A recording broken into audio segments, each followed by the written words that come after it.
Hello true crime aficionados, welcome to our channel. Today we are going to analyze Rex Heuermann. Is Rex Heuermann the modern-day Norman Bates? There are a lot of similarities between the Psycho series and Rex Heuermann. Let's get right into the video and compare. Norman Bates is a fictional character created by American author Robert Bloch as the main antagonist in his 1959 horror novel Psycho.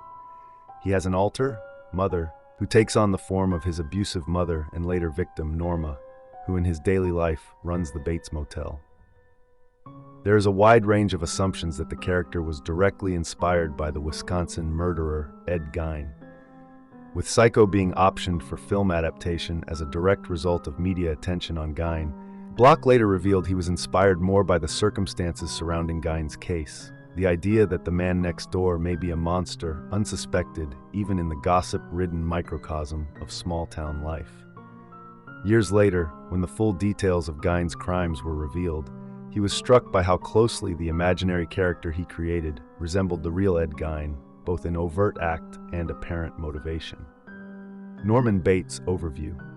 Both the 1959 novel and its 1960 film adaptation explain that Norman suffered severe emotional abuse as a child at the hands of his mother, Norma, who preached to him that sexual intercourse was sinful and that all women, except herself, were whores. The novel also suggests that their relationship may have been incestuous.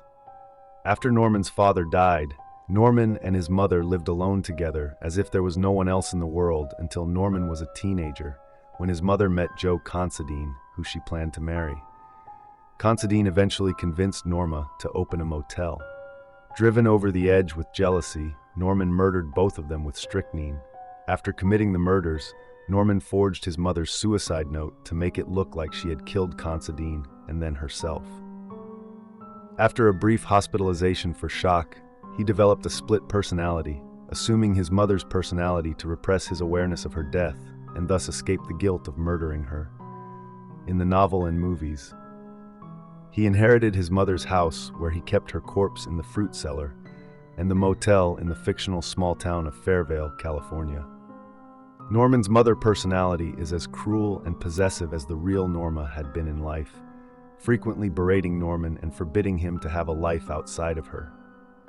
As mother, he dresses in Norma's clothes and talks to himself in her voice, and he also speaks to her corpse as if she is alive.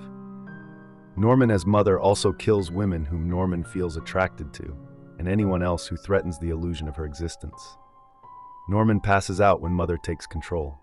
After Norman as mother commits a murder, Norman awakens and destroys the evidence, convinced that mother alone is responsible for the crime. The author Bloch sums up Norman's multiple personalities in his stylistic form of puns.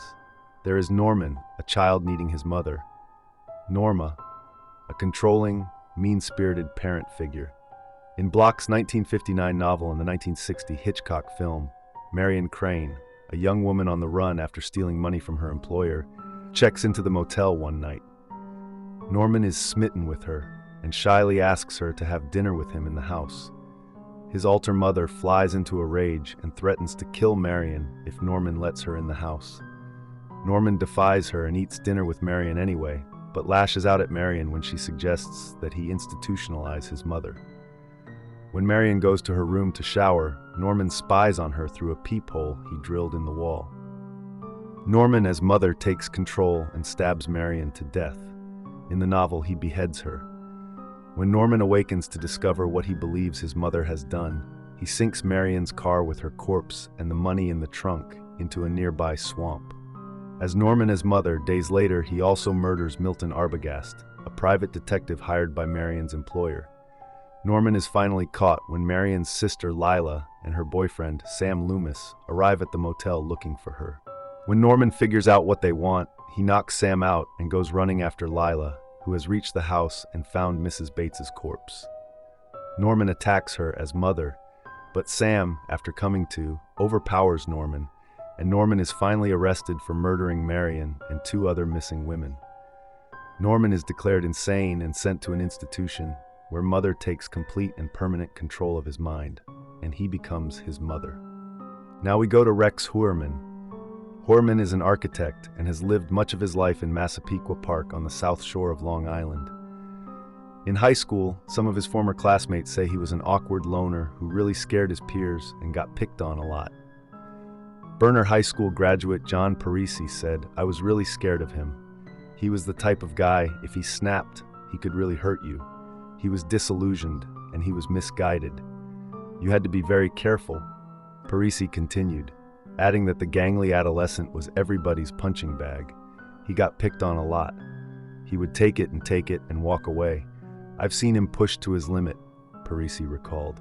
He was a recluse, very quiet. Another former classmate, Don O'Falls, told the Times. When he heard they arrested him, he was not surprised at all. Fellow Berner alum John DeMacaulay recalled trying to recruit Heuermann into his friend's street hockey game, to no avail. He just didn't want any part of it. He didn't want any part of sports, he said. He didn't want any part of anything. He didn't have the social skills to hold a conversation. He was just a very weird character. He had a mean streak in him. Heuermann was an outcast, another childhood acquaintance, Dan Musto agreed. Actor Billy Baldwin graduated from Berner alongside Heuermann in 1981 and also remembered him from middle school. He was a bit shy, a bit insecure, a bit uncomfortable, Baldwin told the news outlet of his former classmate. Baldwin wouldn't say he was an outcast, but he struggled to fit in and to find his crowd. In yearbook photos, Heuermann appears as a tall, unassuming teen with disheveled hair and large glasses. One female classmate, however, previously alleged that he almost killed her with a misguided prank during a 1980 production of Arsenic and Old Lace. According to Musto, everyone at school knew Heuermann had a difficult home life and frequently clashed with his father, particularly after he was allegedly busted for shoplifting. Why is he getting in trouble? It was common knowledge that he was always fighting with his dad. Heuermann was 12 when his father died in 1975. He and his siblings, including his brother, Craig, who later served time in prison for fatally running down a police captain while drunk and high, were raised by their mother, Dolores, now 93. Heuermann's unhappy childhood never elicited sympathy from his peers. That was just how it was at that time. You played the cards you were dealt. O'Falls shrugged it off. Heuermann's former classmates divulged their memories of him at the Berner High School class of 1983's 40th reunion, which took place at a pub just a few days after the bombshell arrest identified Heuermann as the prime suspect in the grisly Gilgo Beach murders. Rex Heuermann was an avid hunter and owned over 350 firearms. He liked hunting all over the USA, but one of his hunting grounds is located in Manorville, NY. In an interview on YouTube, Heuermann stated he has worked in Manhattan since 1987. Authorities began to seriously consider Heuermann as a suspect in March 2022 after discovering that a Chevrolet Avalanche vehicle registered in his name had been linked to Amber Castillo's murder by a witness, Dave Schaller. According to investigators, Heuermann's cell phone records indicated that he had been in contact with 3 of the 4 victims, and an email account linked to him had been used to conduct online searches of the police investigation progress. Court records also indicated that Rex Heuermann had scoured the internet for sadistic materials, child pornography, and images of the victims and their relatives. So let's compare. Norman Bates had mommy and daddy issues. Rex Heuermann also had mommy and daddy issues. Norman Bates was an awkward loner, as is Rex Heuermann.